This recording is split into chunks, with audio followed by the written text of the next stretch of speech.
Le principal défaut de cette configuration, ce sont ses coins.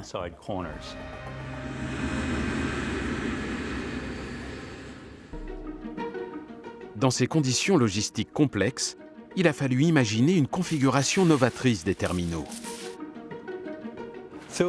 Quand on regarde la conception d'origine de LaGuardia, on réalise à quel point l'architecture des aéroports a évolué. Peter Ruggiero est l'un des architectes en charge du terminal B. C'est toujours utile d'apprendre du passé. Au fil du temps, la structure des aéroports a changé. Dans les années 50, 60 ou 70, les terminaux avaient une structure linéaire et les avions étaient alignés. Avec l'explosion du voyage aérien, il a fallu trouver d'autres solutions.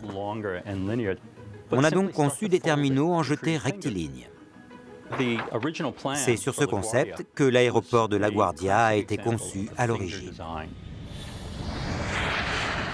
Les avions sont devenus de plus en plus gros pour transporter de plus en plus de passagers. Ce qui implique qu'il y avait de moins en moins de place autour des terminaux.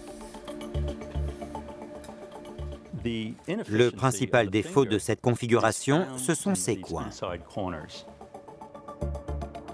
Un gros avion de ligne ne peut pas manœuvrer facilement dans ces recoins. Le terminal B, qui accueille les vols long courriers, doit être transformé au profit d'une architecture en satellite. Si on utilise des satellites, on peut stationner un appareil dans les angles sans problème.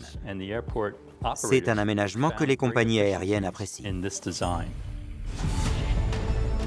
Ce terminal, jusque-là doté de 4 jetées, sera désormais équipé de 2 satellites écartés du bâtiment principal. Les avions pourront stationner tout autour et de nouvelles voies de circulation permettront de réduire le temps de roulage. Mais acheminer les usagers jusqu'à ces satellites n'est pas une mince affaire. Une possibilité aurait été de construire des passages souterrains, mais l'opération aurait été longue et très coûteuse. Les architectes ont donc choisi une solution plus élégante. 2 grandes passerelles surplombant le tarmac au-dessus des avions.